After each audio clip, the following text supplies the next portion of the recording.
আমাদের দেশে ইবাদত কেন্দ্রিক মানুষ যতটুকু দলিল তালাশ করে তার থেকে বেশি আবেগে চলে। তারাবির পরে সুবহ সাদিকের আগ পর্যন্ত আপনি দুই রাকাত করে যত ইচ্ছা আপনি তাহাজ্জুদ পড়তে পারবেন, কোনো সমস্যা নেই। ইসলাম কখনো নারীকে তার প্রয়োজনীয় বিষয়গুলো পূর্ণ করতে নিষেধ করেনি। أهلا وسهلا يا رمضان شهر التوبة والغفران।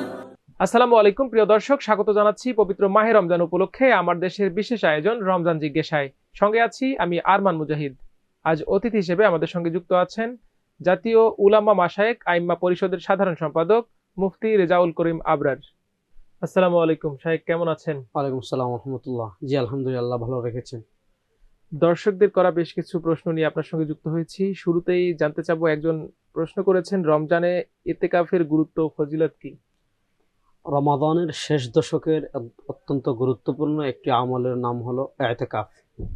রাসূল করিম সাল্লাল্লাহু আলাইহি ওয়াসাল্লাম ইয়াতাকিফু ফিল আশরিল আওয়াখির মিন রমাদান, হাদিসে যেটা এসেছে রাসূলুল্লাহ সাল্লাল্লাহু আলাইহি ওয়াসাল্লাম রমাদানের শেষ দশকে ইতিকাফ করেছেন। ইতিকাফের শারঈ বিধান এটা হলো সুন্নতে মুআক্কাদা আলাল কিফায়া। যেমন জানাজার নামাজ ফরজে কিফায়া, কিছু মানুষ যদি জানাজার নামাজ পড়ে তাহলে সবার পক্ষ থেকে আদায় হয়ে যাবে, আর কেউ যদি আদায় না করে সবাই গুনাহগার হবে। ইতিকাফ হলো সুন্নতে মুআক্কাদা আল কিফায়া, অর্থাৎ প্রত্যেক মহল্লা থেকে যদি একজন করে সবার পক্ষ থেকে আদায় হবে, আর যদি কেউ না করে সবাই গুনাহগার হবে। ইতিকাফের ফজিলতে হযরত আব্দুল্লাহ ইবনে আব্বাস রাদিয়াল্লাহু তাআলা থেকে হাদিস এসেছে, নবী করিম সাল্লাল্লাহু আলাইহি ওয়াসাল্লাম বলেন, কেউ যদি রমাদানে ইতিকাফ করে তার মধ্যে আর জাহান্নামের মধ্যে তিন, মানে আরবিতে হলো তিন ফরসক, মানে তিন বিশাল পরিমাণ দূরত্বে আল্লাহ তার থেকে জাহান্নামকে তিন, মানে ফরসক, এটা বিশাল একটা এরিয়া ধরেন, আল্লাহ তার থেকে জাহান্নামকে এতটুকু দূরে সরিয়ে নেবেন। আর ইতিকাফের সবচেয়ে বড় ফজিলত যেটা আমরা অর্জন করতে পারি সেটা হলো রমাদানের শেষ দশক হলো লাইলাতুল কদর। আমি যদি মসজিদে ইতিকাফে থাকি তাহলে নিশ্চিতভাবে আমি লাইলাতুল কদর লাভ করছি, আর শেষ 10 দিন আমি মসজিদে অত্যন্ত নিরিবিলি ইবাদত করার সুযোগ পাচ্ছি। আরেকজন জানতে চেয়েছেন সর্বনিম্ন কত সময় ইতিকাফ করা যায়? ইতিকাফ একটা হলো সুন্নাহসম্মত ইতিকাফ, সুন্নতে মুআক্কাদা ইতিকাফ, এটা তো হলো শেষ 10 দিনই করতে হবে। আর হলো নফল ইতিকাফ। নফল ইতিকাফের নিয়ম হলো আপনি যখনই মসজিদে প্রবেশ করবেন, যদি 5 মিনিটের জন্য প্রবেশ করেন, 10 মিনিটের জন্য প্রবেশ করেন, নামাজের জন্য প্রবেশ করেছেন, যখনই আপনি মসজিদে প্রবেশ করবেন নফল ইতিকাফের নিয়তে প্রবেশ করতে পারবেন। কিন্তু রমাদানের সুন্নতে মুআক্কাদা যে ইতিকাফ, এটা শেষ দশক পুরো 10 দিনই করতে হবে, একদিন কম হলেও হবে না। আরেকজনের প্রশ্ন, ইতিকাফ অবস্থায় কোন কাজগুলো করলে ইতিকাফ ভঙ্গ হয়ে যায়?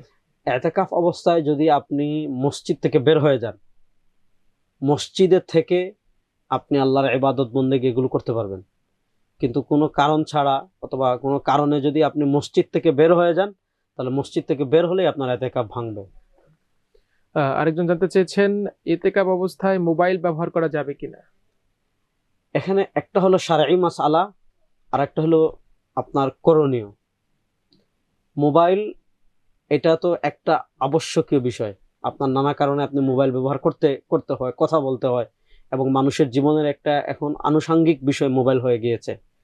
ইতিকাফ অবস্থায় আপনি মোবাইল ব্যবহার করতে পারবেন, আপনি কথা বলতে পারবেন, বিশেষ প্রয়োজনে কারোর সাথে যোগাযোগ করতে পারবেন, কিন্তু আপনি রমাদানে যেহেতু শেষ দশকে ইতিকাফ করছেন আল্লাহর নৈকট্য লাভের জন্য, আল্লাহর ইবাদত করার জন্য, এজন্য আমরা পরামর্শ দিব যদি আপনি পারেন মোবাইল না রেখে ইতিকাফ, সেটা আপনার জন্য বেশি ভালো। কারণ মোবাইল অনেক সময় ইতিকাফে ইবাদতের একনিষ্ঠতা যেটা আছে এটার মধ্যে বিঘ্ন ঘটায়, এটার মধ্যে নানা ধরনের সমস্যা তৈরি করে।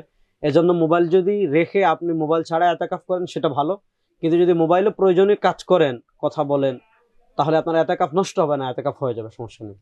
আরেকজন জানতে চেয়েছেন ইতিকাফ অবস্থায় হাঁস মুরগি বা পশু জবাই করা যাবে কিনা? দেখেন, আমি একটা বিষয় বলি, মসজিদ যেটা, ইতিকাফ তো মসজিদেই করতে হয়। ইন্নামাল মাসাজিদু বুনিয়াতুল ইবাদা, হাদিসে আসছে মসজিদকে বানানো হয়েছে আল্লাহর ইবাদতের জন্য। হাঁস মুরগি এগুলা জবাই করার জায়গা কিন্তু মসজিদ না। হ্যাঁ, আপনার বিশেষ প্রয়োজনে মসজিদে যদি আপনার খাবার খেতে হয়, আপনি যদি ইতিকাফ করেন মসজিদে তো আপনাকে খাবার খেতেই হবে, অথবা আপনি মসজিদে যদি দ্বীনি তালিমে যান, তাবলীগে যান, আপনাকে তো খাবার খেতে হবে, আপনি তো না খেয়ে থাকতে পারবেন না। এক্ষেত্রে আপনাকে কখনো আপনি হাঁসও খেতে পারেন, মুরগিও খেতে পারেন। এখন প্রশ্ন হলো হাঁস আপনি মসজিদে জবাই করবেন কিনা। আমি যেটা বলেছি, মসজিদ বানানো হয়েছে ইবাদতের জন্য, দুনিয়াবি কথাও কিন্তু মসজিদে বলা জায়েজ নেই, সুতরাং আপনি মসজিদে হাঁস মুরগি এটা জবাই করবেন না। এখন প্রশ্ন হলো, মসজিদে যদি সিস্টেম থাকে, এক কোনায় বা এমন জায়গায় তারা সিস্টেম রেখেছে যে আপনি হাঁস মুরগি জবাই করতে পারবেন, তাহলে হাঁস এটা আপনি জবাই করতে পারবেন মসজিদে। যদি আপনি করেন এতেকাফ নষ্ট হবে না। কিন্তু একটা মনে রাখতে হবে, মসজিদে এটা হাঁস মুরগি জবাই করার জায়গা না। আপনার যদি জবাই করতে হয়, পৃথিবীতে মানুষের তো অভাব নাই, আপনি মসজিদের মুয়াজ্জিন বা খাদেমকে বললে তার বাহির থেকে কি করে দিবে, জবাই করে এনে দিবে। এজন্য আপনি হাঁস মুরগি এটা মসজিদের বাহিরে জবাই করবেন। হ্যাঁ, একান্ত প্রয়োজন যদি সিস্টেম থাকে আপনি জবাই করেন, আবার এতেকাফে কোনো সমস্যা হবে না। আরেকজন জানতে চেয়েছেন লাইলাতুল কদরের ফজিলত জানতে চাই। লাইলাতুল কদরের ফজিলত এটা তো সুস্পষ্ট, আল্লাহ কোরআনে বলেছেন, ইন্না আনজালনাহু ফি লাইলাতুল কদর ওয়া মা আদরাকা মা লাইলাতুল কদর। আল্লাহ নবীকে বলছেন, নবীকে আপনি জানেন লাইলাতুল কদর কি? বলে আল্লাহ জবাব দিচ্ছেন, লাইলাতুল কদরি খায়রুম মিন আলফি শাহর। অর্থাৎ আপনি 1000 মাস, অর্থাৎ 1000 মাস আমাদের বছর হিসাবে হয় 84 বছর। আপনি 84 বছর ইবাদত করে যে সওয়াব কামাবেন, যে নেকি কামাবেন, লাইলাতুল কদরের ফজিলত এতটুকু যে আপনি এক রাত ইবাদত করলে আল্লাহ তাআলা আপনার আমলনামায় 84 বছর ইবাদতের সওয়াব দিচ্ছেন। তো আপনি এক রাত্রে যদি 84 বছরের ফজিলত অর্জন করেন, তো এর চেয়ে আর বড় ফজিলত কি আছে? এজন্য লাইলাতুল কদর এটা হলো ইবাদতের মাস। এবং হাদিসে আসছে, যখন লাইলাতুল কদর আসে, নাজালা জিবরিল, হযরত জিবরিল আমিন পতাকা নিয়ে দুনিয়াতে নেমে আসেন এবং তিনি পৃথিবীতে ঘুরে বেড়ান। যাদেরকে দেখেন নামাজ পড়ছে, আল্লাহর ইবাদত করছে, জিবরিল আমিন তাদের প্রত্যেককে কি করেন? সালাম দেন। এজন্য লাইলাতুল কদর আমরা প্রত্যেকেই রমাদানের প্রত্যেক বেজুর রাত, রাসূল সাল্লাল্লাহু আলাইহি ওয়াসাল্লাম বলেছেন, তাহাররাও লাইলাতুল কদরি ফিল আশরিল আওয়াখির মিন রমাদান। রমাদানের শেষ দশক স্পেশাল করে বেজুর যে রাতগুলো আছে, ওই রাতগুলোতে আমরা স্পেশাল করে ইবাদত করব, কোরআন তিলাওয়াত করব, নফল নামাজ পড়ব। আর রমাদানে যেহেতু আমরা প্রত্যেকেই সাহারি খাওয়ার জন্য জাগ্রত হই, রাসূলুল্লাহ সাল্লাল্লাহু আলাইহি ওয়াসাল্লামকে জিজ্ঞেস করা হয়েছে, আইয়ুস সালাতি আফযালু ইয়া রাসূলুল্লাহ, কোন নামাজটা সর্বশ্রেষ্ঠ ওগো আল্লাহর নবী? মানে ফরজ নামাজের পর নফল নামাজ কোনটা সর্বশ্রেষ্ঠ? আল্লাহ নবী সাল্লাল্লাহু আলাইহি ওয়াসাল্লাম জবাব দিয়েছেন, ফি জওফিল লাইল, রাতের শেষ প্রহরে। যেহেতু আমরা প্রত্যেকেই সাহারি খাওয়ার জন্য জাগ্রত হই, এজন্য কিন্তু আমরা প্রত্যেকেই 2 রাকাত তাহাজ্জুদের নামাজ পড়তে পারি। এই সুযোগে আমরা যদি কমসে কম 2 রাকাত তাহাজ্জুদের নামাজ পড়ি, তাহাজ্জুদের নামাজ ফজিলত তো আমরা কম বেশি সকলেই জানি। কদরের রাতের যে নামাজের কথা আপনিও বললেন, সেই রাতের সম্পর্কে একজন জানতে চেয়েছেন যে কদরের রাতের নামাজের নিয়ম কি, কোন সূরা এখানে দিয়ে আমি পড়তে একটা হয়? বিষয় নিয়ে আলোচনা করি প্রিয় দর্শক। আমাদের দেশে ইবাদত কেন্দ্রিক মানুষ যতটুকু দলিল তালাশ করে, তার থেকে বেশি আবেগে চলে। আমাদের দেশে দেখবেন শবে বরাতে মানুষ বিশেষ নামাজ পড়ে, শবে কদরে বিশেষ নামাজ পড়ে। দেখেন আমাদের সালাফে সালেহিন যারা ছিলেন, এখানে আব্দুল লাকনাবী রাহিমাহুল্লাহর কথা আমি বলতে পারি। তার একটা কিতাব আছে আল আসারুল মারফুআ ফিল আখবারিল মাওদুআ, সেখানে তিনি বিস্তারিত আলোচনা করেছেন। শবে কদরের আলাদা বিশেষ কোনো নামাজ নেই। আমাদের দেশে অনেকে 12 রাকাত, 16 রাকাত, 15 রাকাত ইমাম সাহেবকে নিয়ে পড়ে। শবে কদরের বিশেষ আলাদা কোনো নামাজ নাই যে এই রাত্রে কদরের নামাজ মনে করে বিশেষ নামাজ, এগুলো বিদআত। কিন্তু এই রাত ইবাদতের রাত। এজন্য আমরা রাসূলুল্লাহ সাল্লাল্লাহু আলাইহি ওয়াসাল্লাম হাদিসে বলেছেন, সলাতুল লাইলি মাসনা মাসনা মাসনা ফাসাইদান। আমরা তো তারাবি তো পড়ছি, তারাবি 20 রাকাত তো আমরা পড়ছি।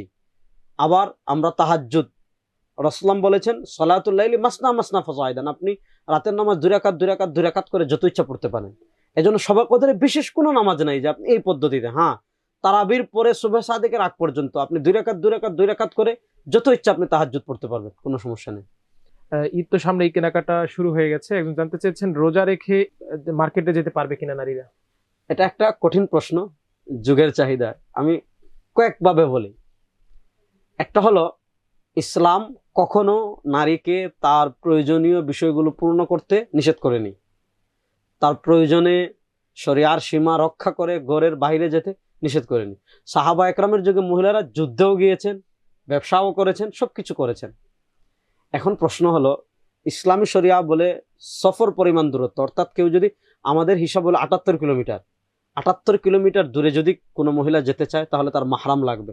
আর 78 কিলোমিটার ভিতরে যদি সে নিরাপদ থাকে তাহলে সে পুরুষ ছাড়া বের হতে পারবে। কিন্তু 78 কিলোমিটার বাইরে যদি সে যেতে চায়, অবশ্যই সাথে তার মাহরাম, অর্থাৎ যার সাথে তার বিবাহ বন্ধনে আবদ্ধ হওয়া জায়েজ নেই এমন একজন মহিলা, পুরুষ তার সাথে থাকতে হবে। এখন প্রশ্ন হলো, হযরত আলী রাদিয়াল্লাহু তাআলা একটা কথা বলে আমি আপনার এই প্রশ্নের জবাব দিই। হযরত আলী রাদিয়াল্লাহু তাআলা বলেছেন, লাইসাল ঈদ লিমান লাবিসাল জাদিদ, ইন্নামাল ঈদ লিমান খাফাল ওয়াঈদ। ঈদ ওই ব্যক্তির জন্য নয় যে নতুন পোশাক পরেছে। ইন্নামাল ঈদ লিমান খাফাল ওয়াঈদ, আল্লাহর ভীতিকে যারা জয় করে জান্নাত অর্জন করতে পেরেছে তারাই হলো কি, তাদের জন্য ঈদ।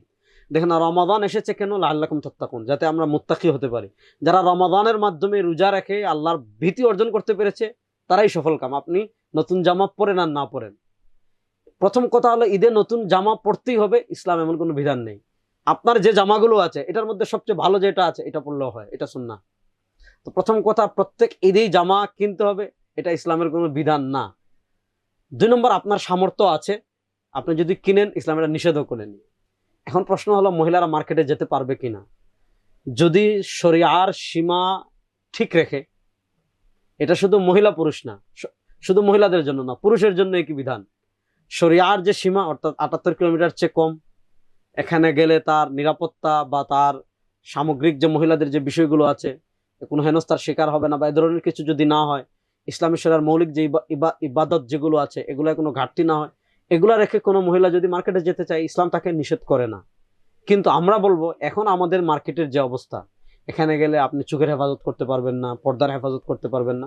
এজন্য আমরা বলবো, আপনার যদি মার্কেটিং এর প্রয়োজনই হয়, এখন তো যুগ অনেক আপডেট হয়ে গিয়েছে, আপনি অনলাইনে পণ্য বাছাই করে আপনার অভিভাবককে দিয়ে দেন, সে কিনে এনে দিয়ে দিবে, অনেক পথ এখন বের হয়ে গিয়েছে। সুতরাং এই ফিতনার যুগে, যেখানে রাসূলুল্লাহ সাল্লাল্লাহু মহিলাদেরকে নামাজ ঘরে উত্তমের কথা বলেছেন, যে সলাতুল মারআতি ফি বাইতিহা আফযালু মিন সলাতিহা মিন হুজরাতিহা, যে বড় আঙ্গিনায় নামাজ পড়ার থেকে ঘরে নামাজ পড়া উত্তম। এজন্য আমরা বলবো, রোজা ইবাদত, এখন মার্কেটে যাওয়া মানে আপনার রোজা মার্কেটে রেখে চলে আসা। এজন্য আমরা বলবো না যেতে। হ্যাঁ, কেউ যদি শরিয়ার সীমা রক্ষা করে যায়, এটা তার জন্য হারাম হবে না।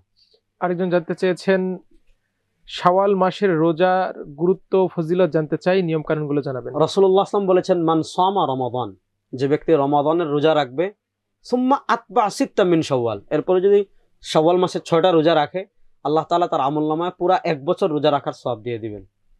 এখন শাওয়াল মাসের রোজা অনেকে মনে করে একসাথে রাখতে হবে না, পুরা শাওয়াল মাসের যে কোনো 6 দিন যদি আপনি 6টা রোজা রাখেন, আপনার শাওয়ালের রোজা হয়ে যাবে।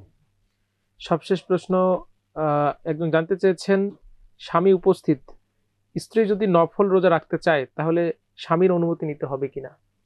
ফরজ রোজার ক্ষেত্রে অনুমতি লাগবে না, কিন্তু নফল রোজার ক্ষেত্রে অনুমতি মানে মৌখিক অনুমতি না, একটা হলো আপনার স্বামী জানে আপনি রাখেন, এটা যদি হয় আপনি রাখতে পারবেন, কিন্তু হঠাৎ করে যদি রাখতে চান, আপনার স্বামীর অনুমতি নিতে হবে। সম্মানিত শাহেখ, আপনার গুরুত্বপূর্ণ সময় থেকে আমাদেরকে সময় দেওয়ার জন্য ধন্যবাদ। দর্শক, আজ এখানে শেষ করতে হচ্ছে। সবাই ভালো থাকুন, সুস্থ থাকুন, আমার দেশের সঙ্গে থাকুন। আল্লাহ হাফিজ।